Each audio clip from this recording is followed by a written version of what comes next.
Hey, what's up guys? Today I'm going to tell you what you need to put in your race day bag. Ryan Little.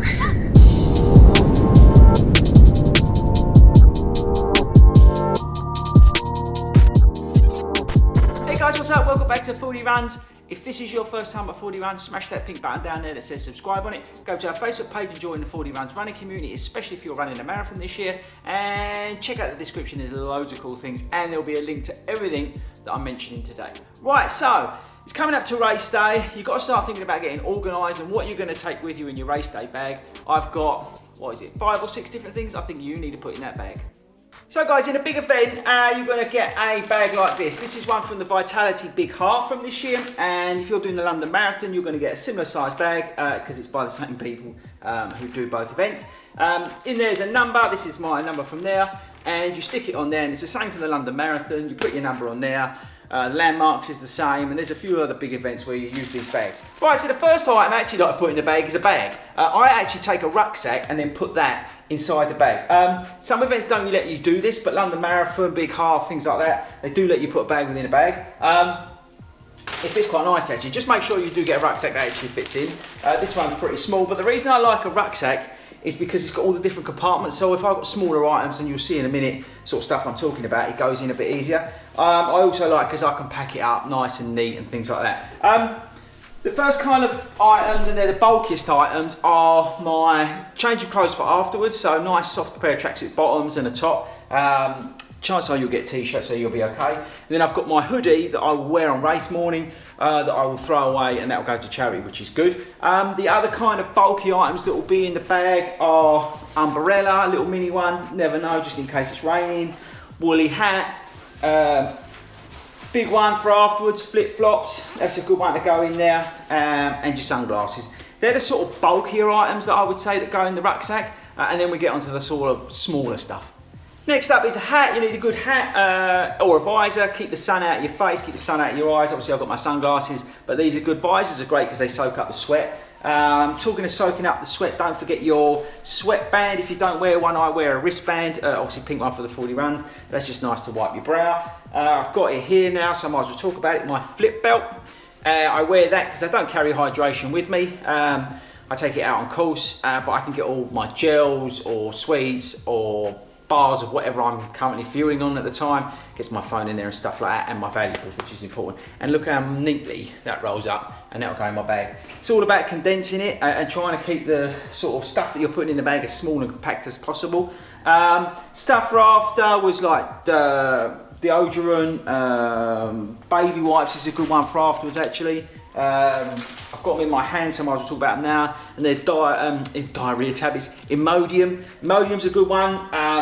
Some people like to take them before a marathon. I actually do take some. I take 2 of the originals before a marathon. I don't know why I've always done it, and it just seems to settle my stomach down and stop any sort of accidents. But if you've got a slightly dicky tummy, maybe that's something you could do. But I would say practice before you start taking stuff that you've not taken before doing a marathon. I've got them in my hand. I've got my headphones, so make sure you don't forget your headphones.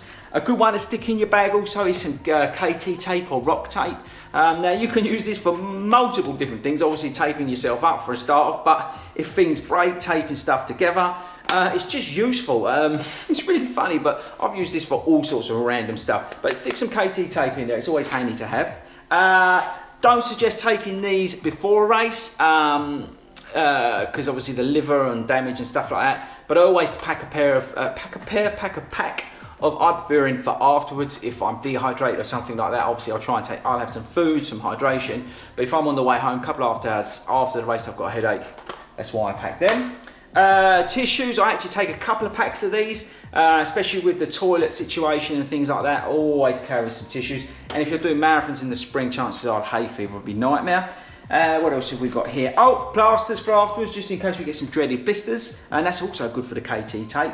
Vaseline. Vaseline's great. Make sure you apply that before you go out. I try and do that just at the last minute. And the reason I do that last minute because it goes everywhere, and that's why I've got the baby wipes as well, so I can clean my hands. So Vaseline's a good one to stick in your bag. What have we got here? Suntan lotion, or suntan lotion spray, that is actually. Now this is a good little one. A battery pack. Now these are cheap, you can get these in Primark. It hasn't got the lead on it, but it goes into your iPhone, because when you're sitting about, chances are you're going to be sitting out for about an hour, maybe more, in your starting pen, especially in a marathon. You tend to get there really early and you're going to drain your phone big time. So have that on. Now, I left mine at the start last year. I actually put it in a bin. So try and get yourself a cheap one. Primark's a good place to get that. But yeah, get yourself like a little, what they call them, portable phone charger, I think they are. Safety pins, don't forget your safety pins or event clips, and they've got the runner magnets in there to tie to put your runner number on if you don't do it before the start. I suggest putting it on the night before and taking some spares with you just in case something falls off. So always have them in your bag. Right, we're getting close. Oh, nearly forgot. Nice pair of pants. It's always nice putting fresh cotton on after a marathon, trust me. Good little tip, that one. Right, and then the last two things, and we'll see that doesn't take long, is hydration for afterwards. I use Active Root, which is because it's got all the electrolytes and everything that I need in it. And I always carry that with me, so put something for fueling afterwards. They will give you Lucozade Sport at Marathon, the London Marathon, sorry, but various marathons do different things and various half marathons do different things. I prefer to take my own. I always take Active Root because that's what I use, and it does me perfectly, hydrates me well. So that goes in, and then the last one, which is a great tip, this bad boy, the Red Ambulance. This stuff, I don't know why, but, well, I think I know why actually, saying that.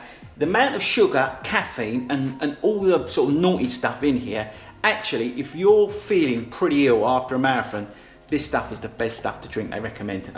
Somebody told me this a few years ago, and I always pack this for after my marathon. Last year it was really hot, and this was really warm, and it wasn't very nice, but I still drank it because it sort of brought me back to life. So yeah, the old Red Ambulance, get yourself a bottle of that, make sure it's the full fat one, and stick that in your bag. Right guys, so they're the items that I'm taking to the start of the London Marathon. It might be useful for you to take some of those things, have a look at it, do some research on it. There might be some other ideas out there, but that's what I take. Hopefully that's useful for you. Don't forget to subscribe before you leave me today. So I'm going to link up down below all the stuff that I've talked about, so you've got it if you missed any of the bits, and I'll catch you guys later.